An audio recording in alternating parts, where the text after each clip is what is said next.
Hello and welcome to Keeping Up with ED. Now this show follows the busy schedule of President Mnangagwa as he works towards achieving Vision 2030. That is the goal of becoming an upper middle income society by 2030. Ahmad Maya Mungu, it's time to get into business as Keeping Up with ED starts now. Now last week, President Mnangagwa was in China where he met with President Xi Jinping and attended the Forum on China-Africa Cooperation. Now this forum is a chance for China and African nations to discuss ways to work together for mutual benefit. Now meanwhile, the President of the Union of Comoros, Azali Osomani, paid a courtesy call on President Mnangagwa, where discussions rather centered on the need to strengthen relations between the two countries.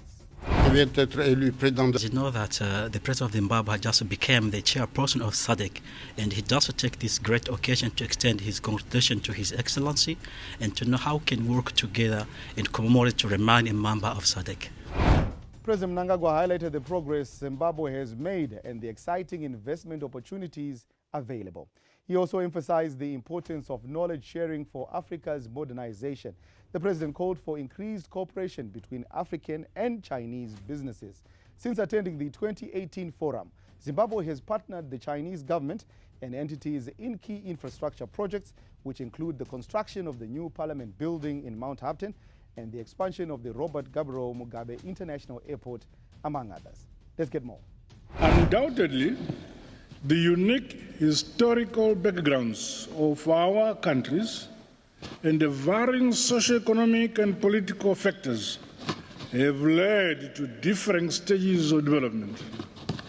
However, Africa in particular must look forward with bold optimism and confidence, riding on strength in unity, cooperation, collaboration, and solidarity. This must be anchored on intra-African synergies and also mutually beneficial partnerships such as that offered under the China-Africa Forum.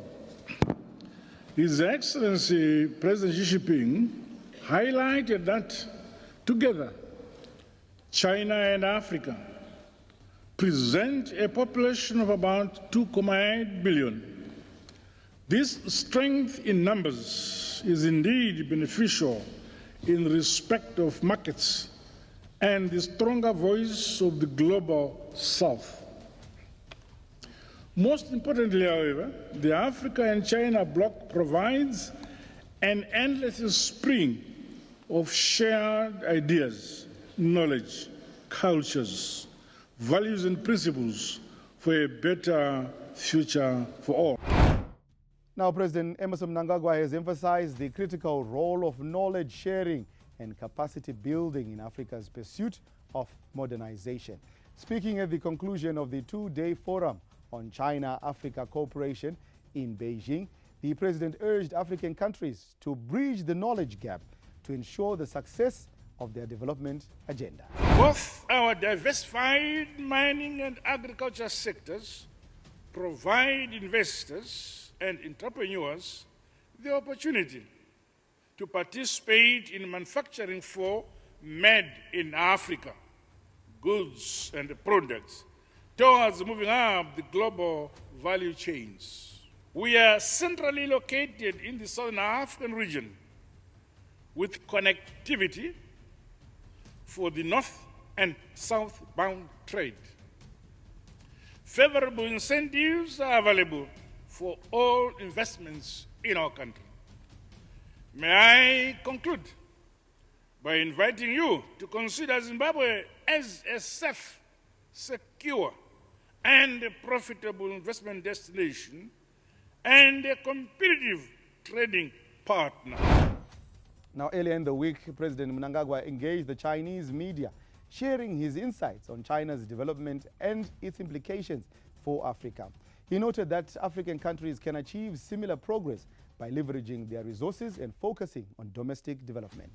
It's an occasion when both China and Africa share the challenges which we face, the successes which we are scoring together, because we are all determined to have a future that uplifts the lives of our people.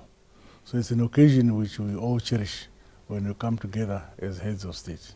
If we look at the last conference we held in 2018 and today, there's been a tremendous transformation in our respective countries because we all are determined to modernize our respective countries, to industrialize our respective countries. As we come to China, which is rapidly developed and modernized its economy, we get insights into how they've traveled that journey and the challenges which we face. Some have been resolved here. So it's an advantage for us to leapfrog the challenges which have been resolved. Instead of inventing the wheel, we take on board the solutions which they have been achieved by China. If you listen to the Chinese media, you are always promotive of your country, of your vision. But in African countries, you would find our media, if you're not careful, influenced by external influence, where they compare their own situation with foreign positions. And as a media begin to criticize itself and that it is inferior, it is what, because they are comparing themselves with a foreign situation. The media must anchor itself on the basis of what is available, concrete issues of each respective country, and they promote their own country. Make sure the media must give confidence to every child, every citizen, that Nika Inova Kwaneve, that a country is built by its own people. President Mnangagwa has returned home following a successful state visit to the People's Republic of China, where he also participated in the Forum on China-Africa Cooperation Summit in Beijing, which concluded on Friday.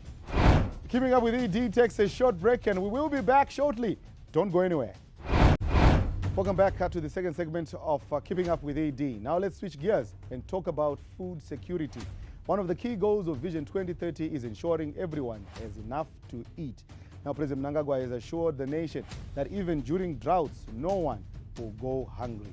Our team recently visited Champion Foods, a new Zimbabwean company that mills grain. Now, this company was opened by President Mnangagwa in March, and we spoke to an employee, Eddington Zindati, who explained the process of making millie meal. Now, Champion Foods is also creating jobs, especially for young people.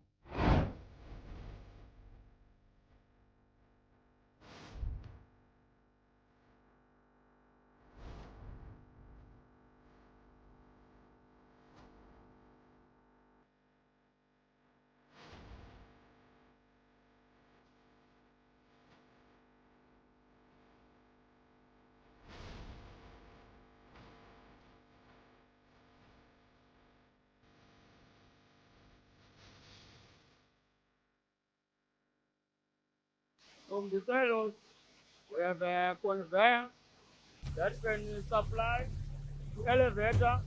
Elevator then we supply to holding bin maize one. From here is a flow meter reading that we reading tons of this bin. Holding bin is the 15 ton holding bin here. So we look at here in processing of maize, go to this conveyor, and then conveyor supply. Then, like you see this maize. This maize come through this conveyor, then conveyor supply to this elevator, and this elevator supply. We have two services upstairs. We use this bench to go upstairs. We have two services that can separate more things here. Like you see, we have this thing, we have separate two services, separated upper, and we have this thing again.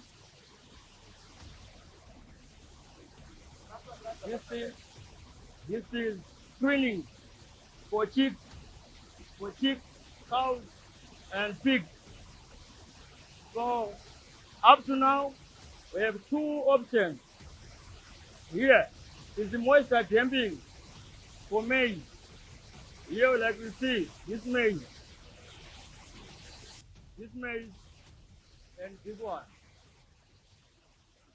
Two services for damping, for moisture damping for plant.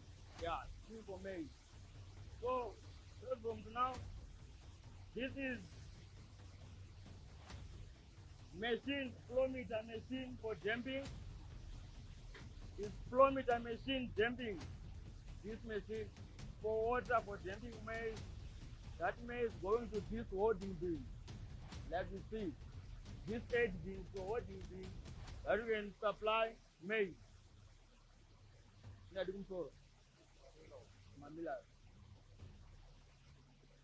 This one maize planter. Here, we call these two roller mill. Roller mill. This is first brick and second brick.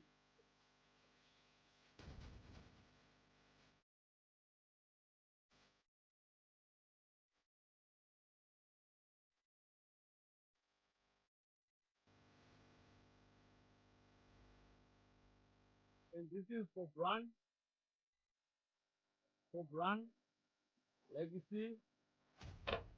Second here is the final brick that we want to have mill. It's mill number 8. For here, this is for brand again. This one.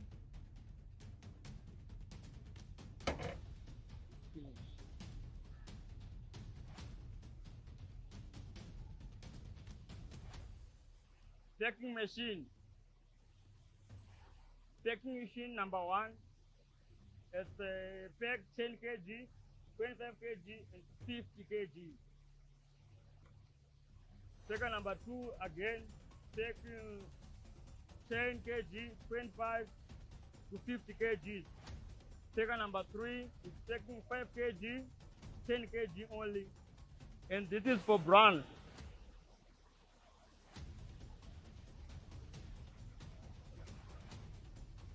This is take machine number 6 for brand. Very brand and this take machine number 6 is for brand. This machine is for brand. It's taking 22 kg. This take machine. So these are the products that we produce night and day shift. It's 10 kg roller mill, 50 kg roller mill. Absolutely.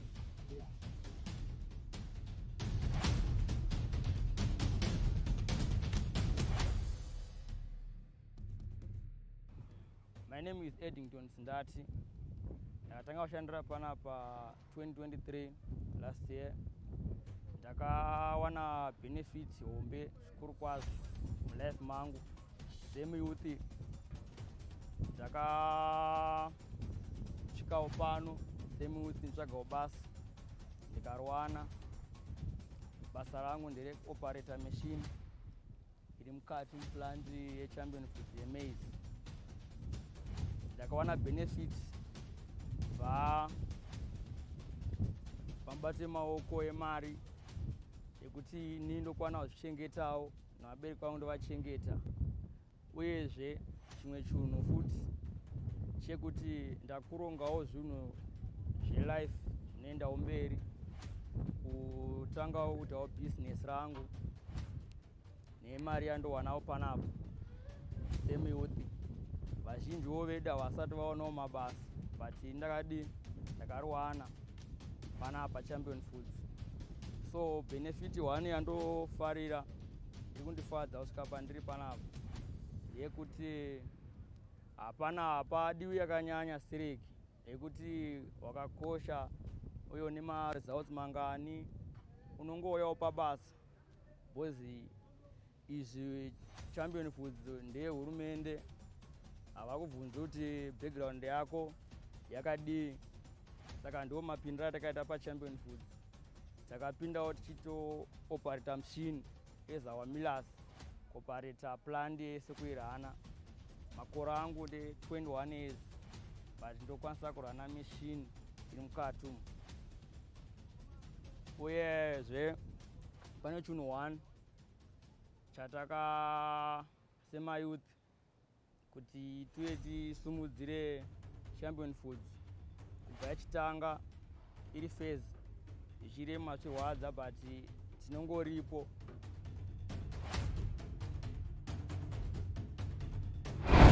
We'll be back after a short break to hear from Professor Obed Jiri. He is the Permanent Secretary in the Ministry of Lands, Agriculture, Water, Fisheries and Rural Settlement. Stay tuned. This is Keeping Up with the ED. Welcome back to Keeping Up with the ED. Now in our final segment, we are joined by Professor Obed Jiri, Permanent Secretary in the Ministry of Lands, Agriculture, Water, Fisheries and Rural Settlement. Professor, it's good to have you on Keeping Up with the ED. Thank you, and my pleasure.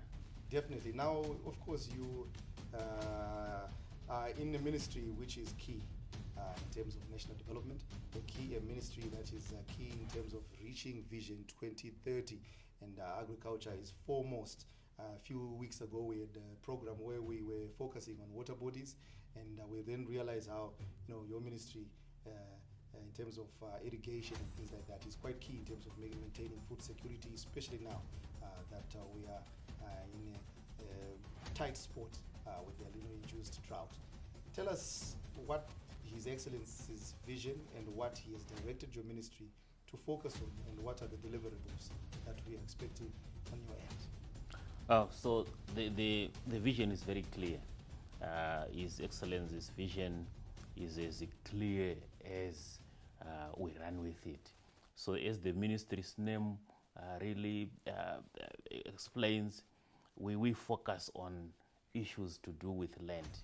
And in terms of land, His Excellency's vision is to say that the land must be productive. And so we are focusing on land productivity. In terms of agriculture, yes, the vision is to say that we must ensure that there is enough food in the country. So food security is top of the agenda of His Excellency. In terms of fisheries, his vision is for everyone to have access to protein through fish, and that is in every village. So the vision there, again, in the direction from His Excellency the President, is clear to say that let's have a specific focus on farmed fish. He has also directed us to focus on water and the water bodies that you alluded to say never should we link our production to the weather. So he has said look at the water resources and see how we can convert those to climate proofing our agriculture. On the rural development front, he has said that he needs to work with the people, and the people need to be assisted to reach Vision 2030 wherever they are. So rural development is key, and he has directed us to really segregate it and apportion it to the household, the village, the ward. Those are the direction that we've gotten from His Excellency, to focus on those wards, villages and households as we endeavor to attain and to reach Vision 2030. Of course, something that then comes to mind is, His Excellency is always saying that no place and no one should be left behind. And you talked about rural development. What are some of the strategies that you are implementing to ensure that then happens and that the President's vision is then fulfilled? So the President wants every citizen to benefit from his programs. So he started by directing us to say, focus on Rural Development 8.0 programming. And we said, what is Rural Development 8.0? He set us down and explained the 8 components of rural development. And these are all presidential programs that specifically focus on those interventions that uplift the people's livelihoods. So, of course, the Fumvudza programming is the first one. The second one is the cotton Fumvudza programming, because that has a direct commercial aspect to the rural livelihoods. The third aspect is the poultry programming. The fourth one is the goat programming. The fifth one is the Tikigris programming, which focuses on ensuring that livestock are saved. The sixth one is the Fisheries programming.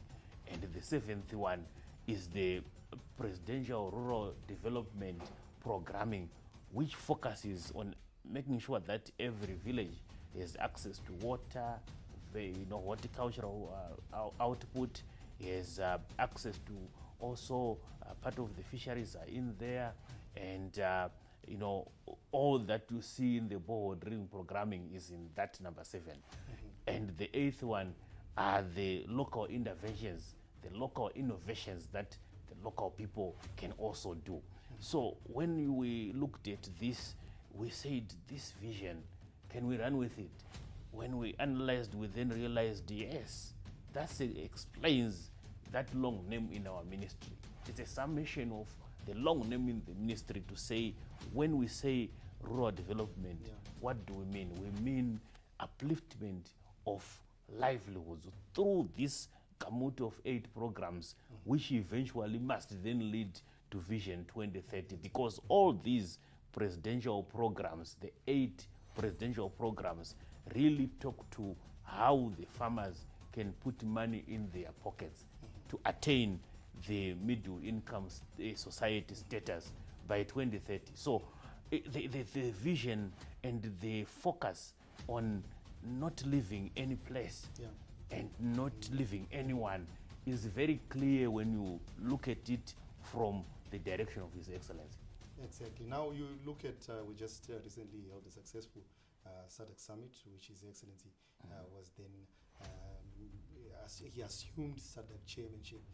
Now, during just after that, delegates went to the pre-Cape farm in Kwekwe, and the president of Botswana referred to Zimbabwe as not striving to become the breadbasket, but already are the breadbasket of Southern Africa. Do you believe that the work shown at pre-Cape farm, of course, as the president is the chief farmer, as we've seen, is a precursor to what we're going to be seeing on most farms in this country? So, I mean, essentially, yes, because His Excellency leads from the front. So when we talk about all these things, livestock, fisheries, raw crop production, the president leads from the front. And the example there at Precab is just who he is, a farmer par excellence. And that is what he wants to see in all the farms that we have, commercial farms, A1 farms, and even at the very small scale farming, the excellence must be seen. So the fact that we are a bread basket is not an understatement. It's really what it is, and maybe much more. Because if you look at it, even after this or during this, I'm not sure if we're still in the induced drought. Maybe we are, but we've managed to really address the food insecurity in a way that many people would say, how can this be? We, for example, he directed us to say, we must look internal and address the drought.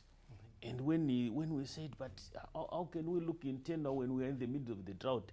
He said that look at the wheat-based food security model, where you must put wheat because that is not affected by the drought, and go all out and produce as much wheat as we can and deliver grain to his people by October.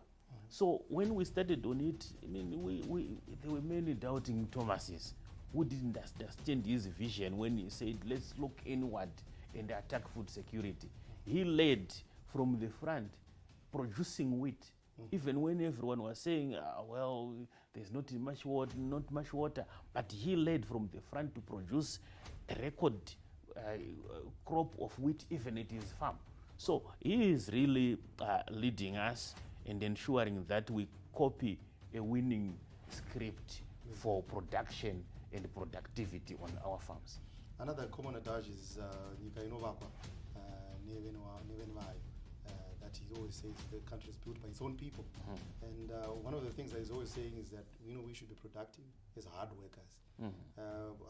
How important is it to ensure that the country, especially farmers, follow His Excellency's hard work philosophy? That mantra "Nyikainua kwa niwe newayo" is true, and the President, His Excellency, has really transformed that and translated it into every village. Remember, when he talks about the village business units, he has said that the name of the village business unit should be the name of the village head, and that village business unit must be registered as a company. In essence, what he's saying is that let's empower our own people, build our country village by village. And when you go where he has done this, at Makorokoro, for example, in Mat South there, in the remote area, the turnover there in that 1 hectare garden was around 20,000 rand, and this was months ago when I visited. You could see the excitement of the 60 households who are making now livelihoods from that 1 hectare garden. And if you go to Buvilupani, where in the middle of a driest area, there are 120 farmers who are surviving off an irrigation scheme, an area that never used to grow wheat. Now it grows more than 140 hectares of wheat every season. And you can see around in Tilupani town that livelihoods have been changed. Now there's a hive of activity, owing to livelihoods that have improved, incomes that have improved from such an investment that the President has done. And when you look at the Pumvudza programming, for example, it's not a program that is giving people free inputs. That is what people confuse. The President's vision is very clear that he will invest $90 to a household, and after 7 months, he will harvest $300. There's no investment, social investment, which beats that. So he is very crafty in ensuring that he takes everyone. And so when he does those programs which seemingly seem small, but the impact is huge. And that is how the Nyikainua kwa niwe newayo and leaving no one behind really takes place. And so he is very practical. Prof, your last words as we strive to attain Vision 2030 and what your ministry is doing in line with the vision of His Excellency. So as the Minister of Lands, Agriculture, Fisheries, Water and Rural Development, we are one of the key vehicles that the President is attaining his vision, and we are saying that we are going to attain Vision 2030 agriculturally, village by village, plot by plot, farm by farm. Professor Ojiri, Permanent Secretary in the Ministry of Lands, Agriculture, Fisheries, Water and Rural Development. Thank you so much for joining us on Keeping Up with ED. Thank you so much, my pleasure. Thanks for joining us on Keeping Up with ED. We hope you enjoyed learning more about President Mnangagwa's activities and the progress towards Vision 2030. I'm Admaya Mungu from everyone else behind the scenes. Thanks for watching.